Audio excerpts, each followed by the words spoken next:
exalumnos, ¿verdad? Sobre la promoción 17.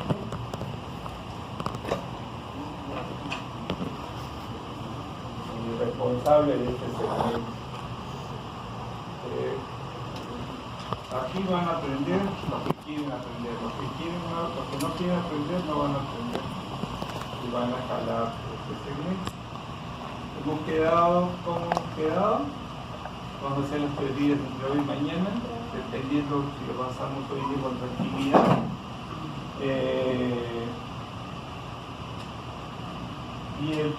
Hemos quedado 2, 3, ¿no es cierto? El 2 y el 3 y el 3. Ya. Y el 10. El 10 es el seminario y el examen, ¿no es cierto? Es el examen. En base a estas teorías, ¿de acuerdo? Pero obviamente van a ampliar conceptos. Mi recomendación es esta, que estén atentos a las teorías, ¿de acuerdo? Y luego busquen un artículo en castellano, en inglés, para revisar, o un libro para revisar conceptos, nada más. ¿Sí? Pero escuchen lo que se les va a decir. Claro, esto es importante, porque aquí lo que le vamos a dar es la carnecita, para que ustedes puedan entender en cualquier libro, entiendan perfectamente. Ok. Si vamos a hablar de antibióticos, vamos primero a cómo debemos enfocar un paciente infectado. Y el signo y síntoma más importante del paciente infectado es la fiebre, ¿de acuerdo? Entonces vamos a ver cómo se enfoca un paciente febril. Entonces, enfocar adecuadamente al paciente febril para utilizar su mano. Entonces, ustedes tienen que recordar que el sistema inmune tiene actividades. Y hay 3 actividades básicas del sistema inmune. La actividad infecciosa, la actividad tumoral y la actividad de tolerancia a los otros. ¿Qué significa esto? Que el sistema de defensa nos sirve, nos protege, nos defiende contra las infecciones, contra el cáncer y contra las enfermedades autoinmunes o alérgicas. ¿Correcto? Pero el sistema inmune no es perfecto. ¿Sí? No es perfecto. Por eso desarrollamos infecciones, cáncer, enfermedades autoinmunes y alérgicas. ¿Vamos? Pero esas son nuestras 3 grandes actividades. En base a estas 3 grandes actividades, es que hay 2 tipos de huésped. Hay un huésped inmunocompetente y un huésped inmunocomprometido. ¿Estamos? Entonces no hay más. Es un paciente inmunocompetente y inmunocomprometido. Es lo que tenemos. En base a esas 3 actividades. Entonces cuando uno le dice inmunocomprometido, ¿por qué es inmunocomprometido? Porque tengo falla en la actividad infecciosa, o porque tengo falla en la actividad antitumoral, porque tengo falla en la actividad de tolerancia a lo propio, o tengo falla en los 2 o en 3. ¿De acuerdo? Pero lo que nos detiene hoy día, lo que nos tiene acá es hablar de la falla o de la actividad antiinfecciosa. ¿De acuerdo? De la actividad antiinfecciosa. Entonces, cuando uno habla del sistema inmune, habla de 2 componentes, la inmunidad innata y la inmunidad adquirida. La inmunidad innata, mal llamada en específica, y la inmunidad adquirida o adaptativa o específica, ¿no es cierto? Entonces la inmunidad innata está dada por el componente fagocitario, por los fagocitos. Aquí tienes el macrófago, el conocito, los polimorfos nucleares, el natural killer, ¿sí? Y la inmunidad adquirida está dada por la inmunidad humoral y la inmunidad celular. Entonces uno dice, ya, el sistema inmune tiene 3 componentes, no es uno solo, pero lo dividimos en 3 para entender mejor cómo cumple sus funciones y nos protege con cada uno de los bichos, ¿no?, que existen en el mundo. Pero todos sabemos que la inmunidad celular es el componente, es el comandante general de la defensa, la inmunidad celular. Entonces el componente fagocitario está representado, ya dijimos, por monocitos, macrófagos, natural killer, polimorfos nucleares. Y vamos a hablar básicamente de los polimorfos nucleares. Estos polimorfos nucleares están representados básicamente por los segmentados o neutrófilos, ¿correcto? La inmunidad humoral está dada por el linfocito B, que se transforma en células plasmáticas y produce inmunoglobulinas. Y la inmunidad celular está dada por linfocitos T, sobre todo el linfocito T4, que es el general, que produce citoquinas. Entonces vamos a ver que los neutrófilos componente fagocitario a través de los neutrófilos nos defiende contra dos tipos de microorganismos. Las bacterias extracelulares no capsuladas, no capsuladas y hongos filamentosos y levaduriformes. ¿De acuerdo? Entonces, si yo tengo una falla del componente fagocitario neutrófilo, es decir, la neutropenia, que significa neutrófilos menos de 1500 por milímetro cúbico, o esta neutropenia, que es neutropenia cuantitativa, pero podría tener neutropenia cualitativa. Estos pacientes que tienen falla en estas características desarrollan con mayor frecuencia bacterias extracelulares no capsuladas y hongos levaduriformes y filamentosos. Ejemplo de ellos son los pacientes con leucemia aguda. Ejemplo de ellos son los pacientes que reciben quimioterapia. Ejemplo de ellos son los que tienen anemia plástica. Ejemplo de ellos son los pacientes trasplantados los primeros 30 días del trasplante. Los pacientes que reciben radioterapia. ¿De acuerdo? Entonces, solamente por tener la falla inmunológica están predispuestos a estos tipos de efectos infecciosos. En el caso de inmunidad humoral, está dado por linfocito B, que se transforma en células plasmáticas y produce inmunoglobulinas. ¿Qué agentes infecciosos controlan? Bacterias extracelulares capsuladas, hongos capsulados, microorganismos capsulados o encapsulados que tienen una cápsula, ¿correcto? ¿Qué pacientes tienen falla? Los pacientes que le sacan el vaso esplenicalizado, los pacientes que nacen sin vasos esplénicos, o sea, atrofia el vaso, hiposplenia, ¿no es cierto? Pacientes con mieloma múltiple, pacientes con leucemia linfocítica crónica, los pacientes que nacen con agamaglobulinemia, los pacientes que nacen con hipogamaglobulinemia, todos ellos, las principales infecciones son por encapsuladas. Y los que tienen inmunidad celular, linfocitos T, linfocitos T4, citoquinas, controlan microorganismos intracelulares, bacterias, virus, hongos, parásitos intracelulares, ¿de acuerdo? Y algunos extracelulares. Entonces, primera tarea, que va a ser parte de su evaluación, que va a ser para el próximo martes, cada uno de ustedes va a poner su carpeta, una carpeta, su apellido, ¿cierto? ¿No? Y obviamente en un CD, van a poner las 34 carpetas y me van a entregar, ¿correcto? O la otra posibilidad, en un USB lo graban y lo grabamos en la computadora. ¿Estamos? No gastamos. Entonces, ¿cuáles son las bacterias extracelulares no capsuladas de importancia clínica? ¿Cuáles son los hongos levaduriformes y filamentosos? ¿Sí? De importancia clínica. ¿Cuáles son los microorganismos encapsulados? ¿De acuerdo? ¿Y cuáles son los microorganismos intracelulares y extracelulares de importancia clínica? Para cada uno de esos componentes. ¿De acuerdo? De tal manera que ustedes no solamente entiendan por qué defectos tienen, sino también cuáles son los dichos. ¿De acuerdo? Eso va a ser parte de su calificación. Porque hay un componente que es investigación, ¿no es cierto? ¿Sí? Un componente de investigación. Ya van a tener seminarios, bueno, supongo que todas las profesiones todos van a entrar a hacer seminarios, ¿no?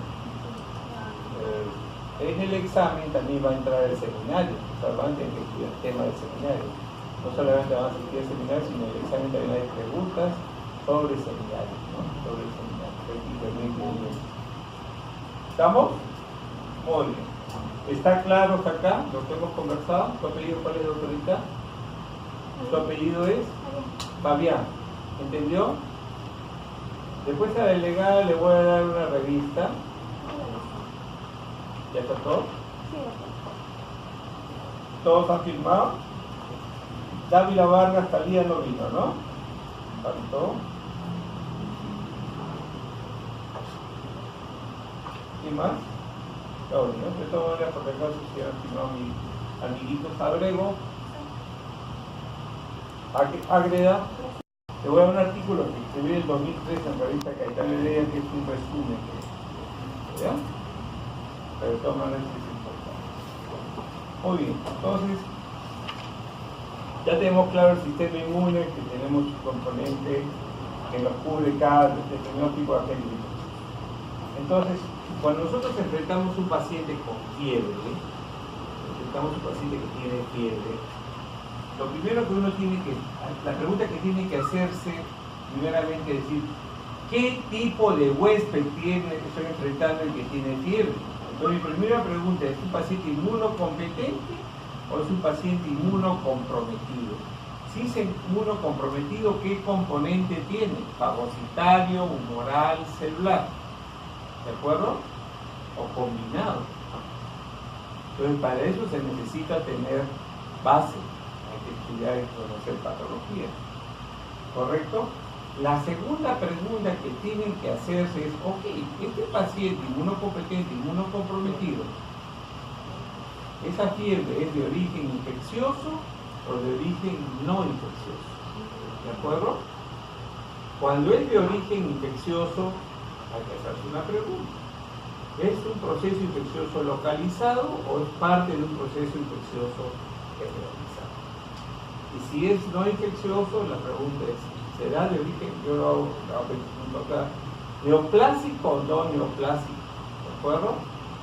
Y si es neoplásico, ¿será una neoplasia hematológica o sólida?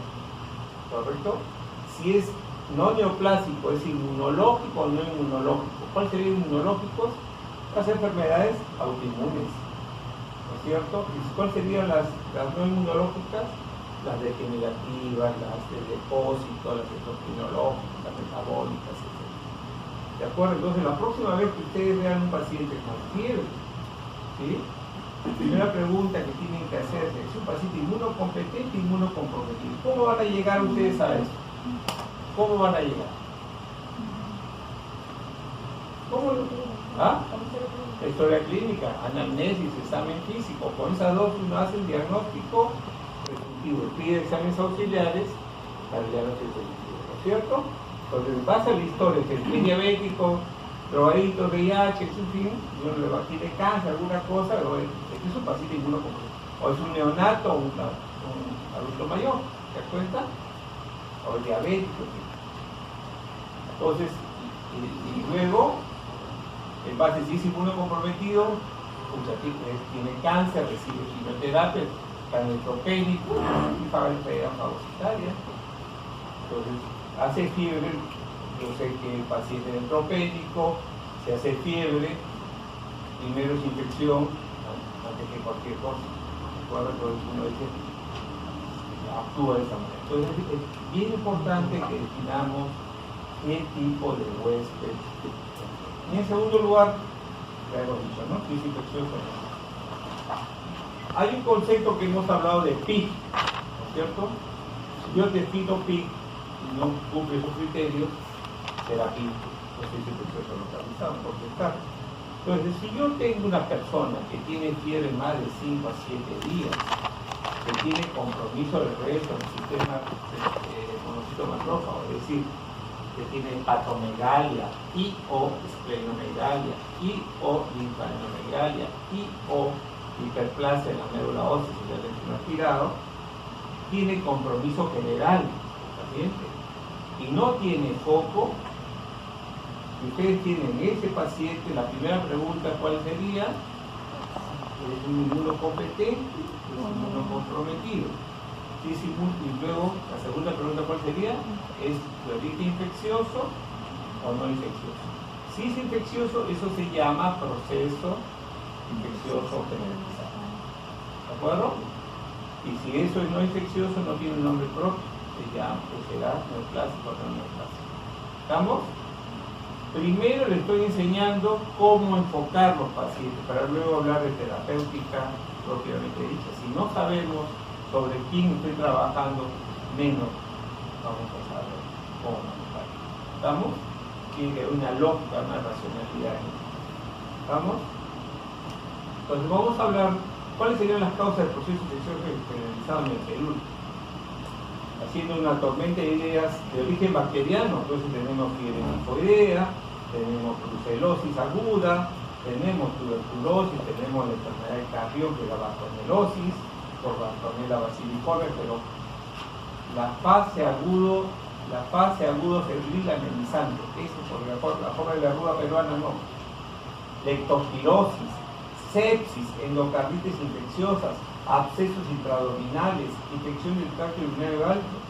Y uno diría, diablo, pero endocarditis infecciosa, abscesos intraabdominales, hito alto, es focal, pero la clínica no, la clínica en general, por eso está dentro del pico. ¿De acuerdo? Causas virales, mononucleosis infecciosa, que está dado por el Epstein-Barr virus, síndrome mononucleosis o mononucleósico, o sea, la clínica de la mononucleosis infecciosa, pero producto de otro agente infeccioso. Entonces tenemos el VIH, la infección primaria del VIH es la clínica de mononucleosis infecciosa, la hepatitis B, la rubiola, citomegalovirus, parasitarias, toxoplasmosis aguda, causas no infecciosas, reacción adversa a medicamentos, toxoplasmosis aguda, ¿de acuerdo?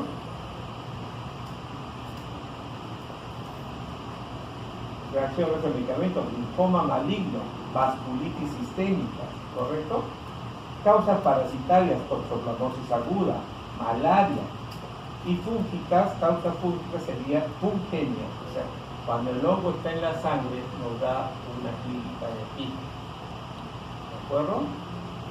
Entonces, para ustedes tienen, este sería un diagnóstico diferencial de causas infecciosas de PIC. ¿De acuerdo? ¿Cuáles serían las causas no infecciosas?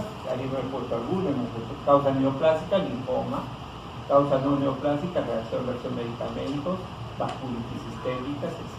¿No es cierto? Entonces, centremos bien esto. Entonces aquí podemos hacer un resumen. Si yo tengo fiebre o tengo foco, la primera pregunta siempre es un paciente inmunocompetente, inmunocomprometido. La segunda pregunta, si es infeccioso o no infeccioso, si es infeccioso es PIC o PIC, si es no infeccioso, neoplásico o no. ¿De acuerdo? Si yo... Lo que mi duda viene más el tema de que si un paciente con fiebre puede presentar, un paciente inmunocomprometido puede presentar fiebre, no sé si lo pueda lograr por el tema de que está alterado el sistema inmune, ¿no? Y eso es lo que provoca la inflamación, que provoca una alteración ahí, y uno de esos presiones del cuerpo con la fiebre. La fiebre, por eso, la fiebre de origen infeccioso o no infeccioso. O sea, mi pregunta va a si un paciente inmunocomprometido puede o no presentar. O sea, mi pregunta va a eso. ¿Puede presentar fiebre? No, porque hay el video del CIRI, que es el síndrome el IRIS, el CIRI, el síndrome de respuesta inflamatoria sistémica. Ya esa es una parte, eso vamos a hablar cuando hablemos de sepsis. Ahorita en la siguiente hablamos de eso. ¿De acuerdo para acá? Sepsis,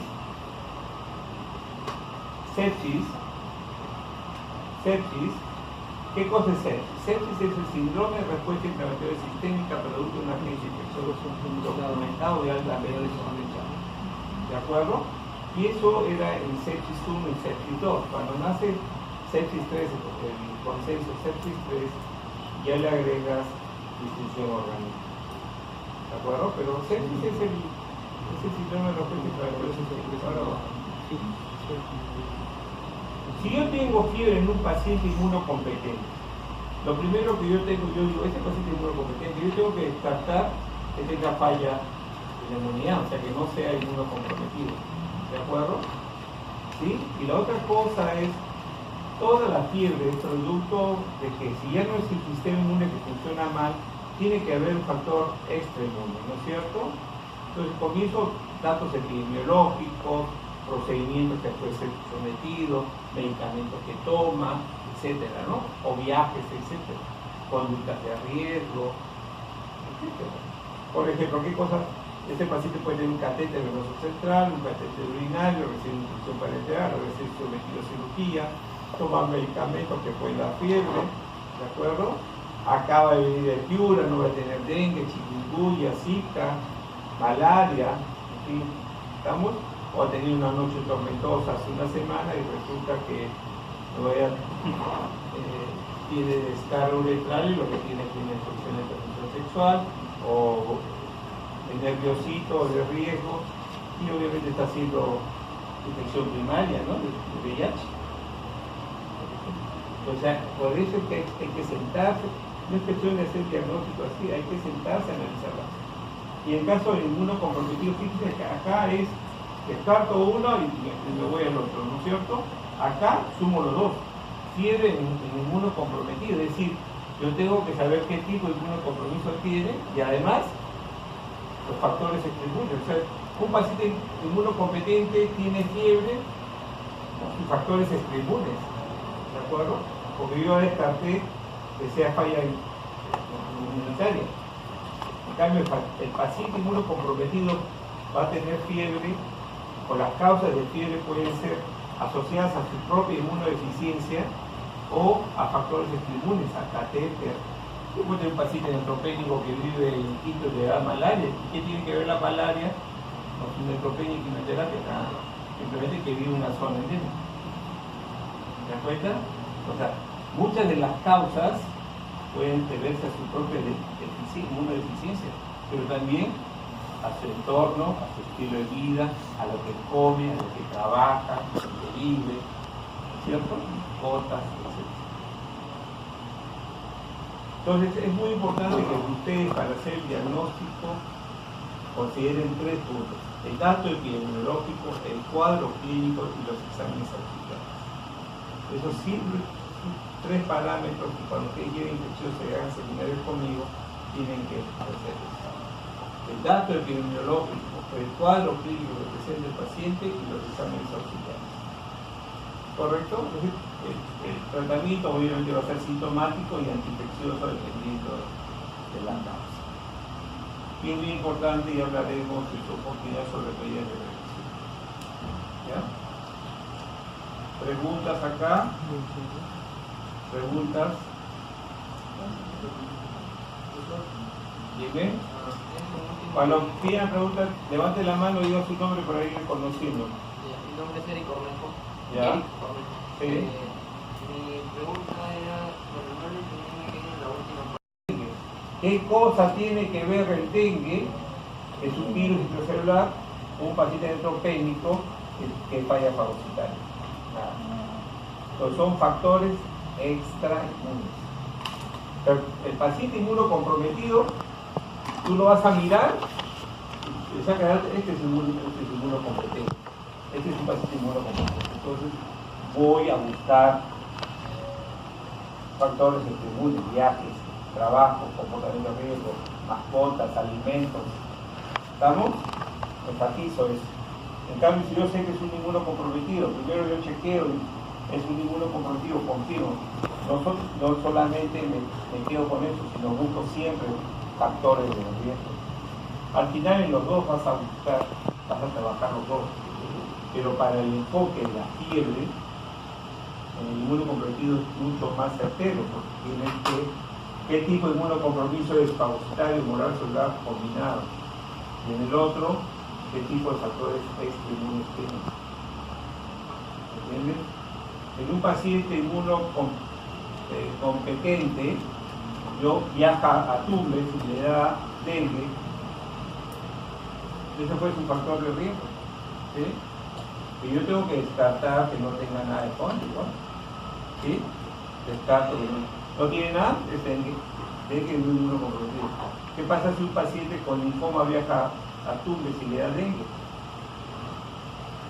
Yo tengo que ver cómo está su inmunidad celular en el linfoma y además sus factores extrainmunes.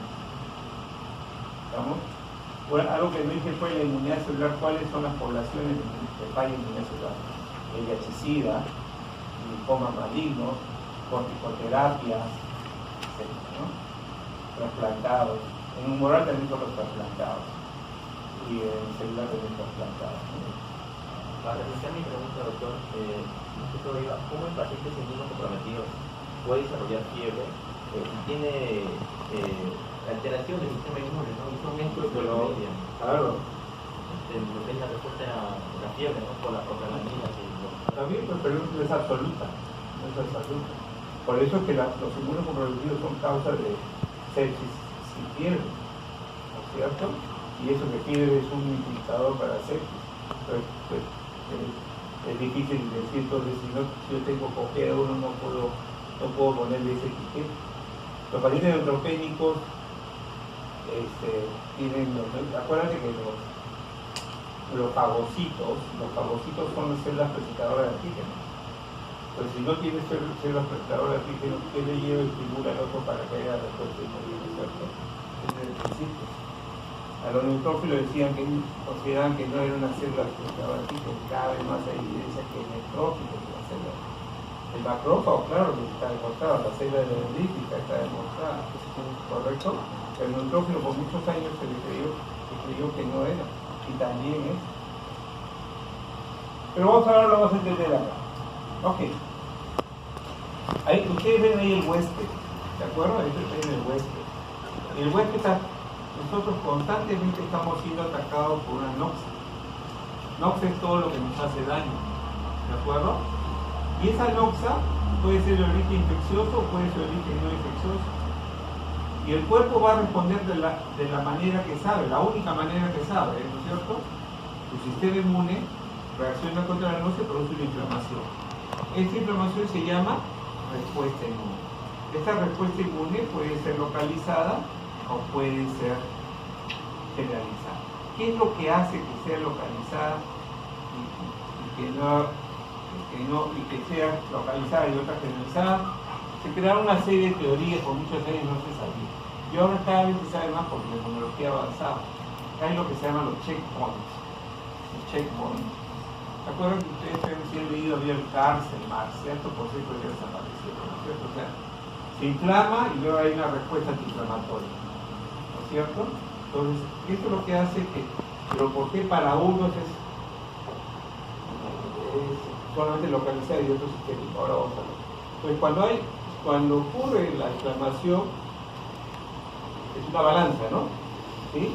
Y de pronto viene la actividad antiinflamatoria para compensar la respuesta. Entonces, lo que no se sabe es qué es lo que hace ese equilibrio. Porque lo que sucede muchas veces en la enfermedad es la pérdida de la tolerancia, ¿no?, a lo propio, o la pérdida de control en la respuesta, es que se responda mucho. ¿Cierto? Se responda mucho y no haya compensación. O la otra es que no se responda a nada. La inercia. ¿Estamos? Lo normal, hay estructuras que se llaman los checkpoints, ¿cierto? Checkpoints. Se ha visto que esos checkpoints son los que regulan la respuesta. Son los que regulan la respuesta. Y esto se aprendió de qué? Se aprendió del cáncer. El cáncer produce sustancias que alteran estos funcionamientos del checkpoint y hace pues que les dice no me ataques, yo soy bonito, yo soy bueno, etc. Pues han creado anticuerpos monoclonales, sustancias que bloquean, que vuelven a estimular estos checkpoints para que el sistema inmune reaccione y diga, tú no eres bueno, pues eso está sirviendo. Y el ejemplo clásico que está viendo es el melanoma maligno, ¿no? Como los melanomas malignos metastásicos muy malos se están respondiendo, aparte de la quimio, con el sistema inmune. Entonces, cada vez está avanzando más. Igualito ahora, estos checkpoints están orientados hacia manejo de sepsis.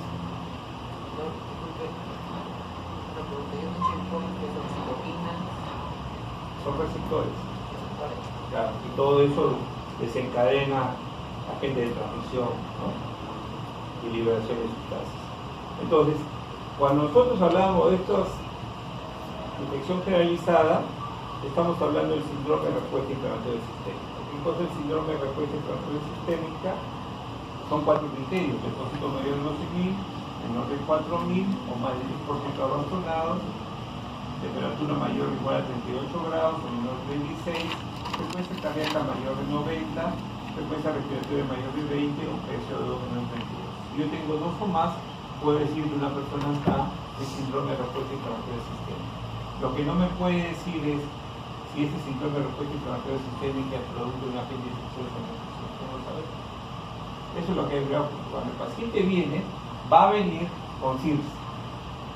¿No es cierto? Puede venir con CIRS. Entonces tú le haces, esa es una herramienta. Entonces, este tiene CIRS. Ahora lo veo que tengo, ¿cuál es la causa que origina este CIRS? ¿No es cierto? Entonces, en lo que yo le estoy poniendo el enfoque, le estoy poniendo el problema. Ustedes, por eso es muy importante que ustedes identifiquen el problema. El primer problema que yo les puse fue fiebre. ¿De acuerdo? Fue fiebre. Ahora le estoy poniendo un segundo problema. Síndrome de respuesta inflamatoria sistémica. ¿Estamos? O sea, ustedes tienen que diagnosticar y detectar el principal problema del paciente para que ustedes lo puedan enfocar. Entonces, la primera pregunta sería, ok, este síndrome de respuesta inflamatoria sistémica, ¿en quién está ocurriendo? ¿Una persona inmunocompetente o una comprometida? Si es inmunocompetida, fagocitar, humorarse. Y la segunda pregunta es, si este CIRS es de origen infeccioso o no infeccioso. Dijimos que sepsis, entonces este CIRS, el agente infeccioso es sepsis. ¿Estamos? Y sepsis es un PIC, es una forma de PIC. O sea, ese paciente debe tener fiebre más de 5 o 7 días, tiene que tener compromiso de res, tiene que tener compromiso general, no tiene foco. Por eso que ustedes tienen sepsis con foco o sepsis sin foco. ¿Estamos? El CIRS de causa no infecciosa es neoplásica, no neoplásica. Vuelvo a repetir, el síndrome de respuesta inflamatoria sistémica, producto de un agente infeccioso documentado o altamente sospechado, se llama sepsis. ¿De acuerdo? ¿Sí? A eso se llaman los niveles de infección. Yo tengo la noxa, infecciosa o no infecciosa, ataca el huésped produce respuesta inmune. Si esta respuesta inmune es generalizada, le llamamos síndrome de respuesta inflamatoria sistémica porque tiene dos o más de los criterios que hemos mencionado. ¿Correcto? En el consenso sepsis 1, sepsis 2, habla de 4 etapas de una cascada inflamatoria: sepsis, sepsis severa, choque séptico, falla orgánica multisistémica o DOMS, disfunción orgánica multisistémica. Entonces, sepsis, en el consenso sepsis 1 y sepsis 2, no hay disfunción orgánica. Simplemente es el hecho que yo tenga un síndrome de respuesta inflamatoria sistémica producto de un agente infeccioso sospechado, eso es sepsis. Cuando empieza a tener disfunción orgánica, ese paciente con sepsis comienza a prestar disfunción orgánica, es decir, tiene alteración mental, oliguria, anuria, ictericia, acidosis metabólica, etcétera, tiene algún tipo de disfunción, eso se llama, y hay hipotensión arterial que se recupera con fluidoterapia, eso se llama sepsis severa. Cuando esa hipotensión arterial no se recupera con fluidoterapia, necesita drogas vasopresoras como tolutamina, adrenalina, noradrenalina, eso se llama choque séptico. Y cuando comienza a fallar más de un aparato, tracto respiratorio, coagulación, sistema nervioso, renal, etc., más de uno, o sea, 2 o más, eso se llama falla orgánica multisistémica o disfunción orgánica multisistémica. ¿Correcto? ¿Sí? Entonces, es importante que uno sepa en qué etapa está para darle el determinado manejo. ¿Correcto? Hay un concepto sepsis 3 que ha eliminado estas 4 y quedan 2: sepsis y choque séptico. Pero este es mucho más práctico para que uno va entrando a manejar los pacientes, es mucho más práctico aprender esto. Vamos a hablar del otro, ¿de acuerdo?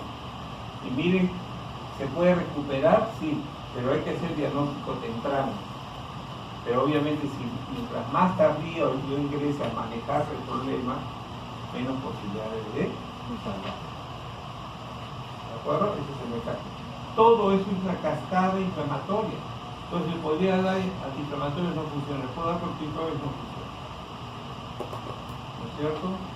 Puedo eliminar el punto gatillo, ¿sí? Operarlo, drenarlo, extirpar el tejido, ¿sí? ¿Está claro? ¿Ok? Y si no se muere. Entonces son 4 etapas: sepsis, severa, choque séptico. Sepsis ya lo definimos, sepsis severa lo definimos, choque séptico ya lo definimos. Ahora, este sepsis severa, choque séptico puede ser producto de bacterias, hongos, virus y parásitos. ¿Cuáles son los más frecuentes? Las bacterias. En segundo lugar, los hongos. ¿De acuerdo? Es lo que más frecuente. Entonces, ¿qué hay de las bacterias? Es importante que nosotros conozcamos las bacterias, ¿no es cierto? Entonces, hacemos esta fórmula matemática: cocos, bacilos, gram positivos, gram negativos, aerobios, anaerobios, y le podemos agregar extracelulares e intracelulares. Es decir, cocos, bacilos, gram positivos, gram negativos, aerobios, anaerobios, extracelulares e intracelulares. ¿Está bien esa fórmula? Segunda tarea que van a hacer. Entonces, ustedes van a combinar todas las, y van a poner las bacterias más importantes para cada cosa. Es decir, por ejemplo, ustedes van a poner cocos, gram positivos, aerobios, extracelulares. ¿Cuáles son los más importantes? ¿Vamos? Coco, gram positivo, aerobios, intracelulares. Por importancia clínica. ¿Estamos? Coco, gram negativos, aerobios, extracelulares, así. De importancia clínica. ¿Estamos? O para hacerlo un poco más fácil, se quedan en aerobios y anaerobios, pero después hacen un rango: cuáles son los microorganismos extracelulares obligatorios y, digamos, facultativos, cuáles son los intracelulares obligatorios, facultativos, que son pateando los pies, digamos. ¿Sí? ¿Estamos? Lo repito. La siguiente tarea es hacer esta fórmula: coco, gram positivo, aerobio, importancia clínica, y extracelulares y intracelulares. Los extracelulares, cuáles son obligatorios extracelulares y cuáles son facultativos. Intracelulares obligatorios y cuáles son los facultativos. ¿Y por qué nos interesa eso? ¿Por qué creen que nos interesa? Porque si hay un bicho, yo tengo que dar un antibiótico, yo sé que se dice extracelular, yo tengo que saber que ese antibiótico que le voy a dar tiene que penetrar a la célula, ¿no es cierto? ¿Ok? Pues hay dos conceptos que tienen que recordar. Hay antimicrobianos hidrosolubles y antimicrobianos liposolubles. ¿De acuerdo? Los hidrosolubles se concentran solamente en el intravascular y en el extravascular, pero en el intersticio, no entran a la célula. Los liposolubles se concentran dentro de la célula. ¿De acuerdo? Tercera tarea: ¿cuáles son las características de los antimicrobianos hidrosolubles? ¿Cuáles son las características de los antimicrobianos lisosolubles? Y probablemente habrá antimicrobianos que pateen con los pies, o sea, que sean hidrosolubles, liposolubles. Esa es la tercera tarea. ¿De acuerdo? Entonces, voy a repetir: en bacterias me interesa saber qué tipo de bacteria, ¿no es cierto? ¿Sí?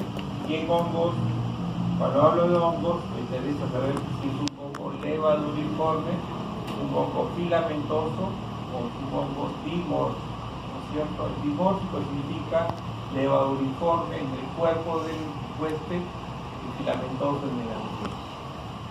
La patea con los pies. ¿Correcto? Cuando ustedes tienen sepsis, ya tienen sepsis, ¿correcto?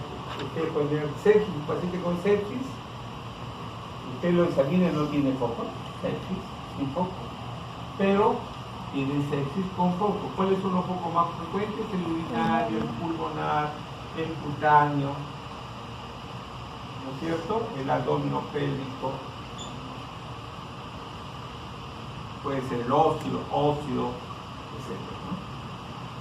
Entonces, puede tener sepsis con bacteremia, sin bacteremia, con fungemia, sin fungemia. Recuerde que la sepsis puede ser bacterias, virus, hongo, parásitos, porque sepsis es respuesta inflamatoria, ¿correcto? Sepsis no es bacteriana. La sepsis puede ser bacteriana, fúngica, viral, parasitaria, porque es respuesta inflamatoria. Igualito, cuando ustedes enfoquen hacer el diagnóstico de sepsis, el dato epidemiológico, el cuadro clínico y los exámenes auxiliares. Ya vamos a hablar más de eso. Y el tratamiento de la sepsis tienen que hacer el diagnóstico correcto, ¿sí? Si ustedes piensan que es sepsis, si era sepsis severa, se le va a morir el paciente. Si ustedes piensan que es sepsis severa y el paciente estaba en choque séptico, se le va a morir el paciente. Tienen que hacer el diagnóstico correcto para que den el tratamiento correcto. ¿Y cuál es? El soporte respiratorio, cardiovascular, hemodinámico, hidrometabólico, todo eso. Lo que necesite el paciente, ¿de acuerdo? La otra, terapia antiinfecciosa, ¿no es cierto? Manejo quirúrgico, que si hay que arrancar la pierna, el acceso. Y hay inmunomodulador metabólico. Acá básicamente tres cosas. El paciente tiene que estar bien hidratado, el paciente tiene que estar bien oxigenado y el paciente tiene que estar metabólicamente compensado. ¿Cuál es metabólica? Azúcar, glicémico. Ni hiperglicémico ni hipoglicémico. Hidratado y obviamente bien oxigenado. Son las tres cosas. ¿De acuerdo?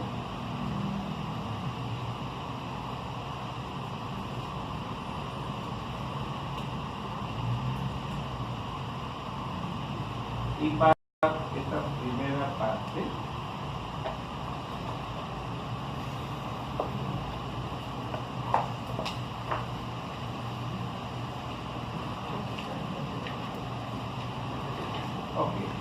microbiología básica en control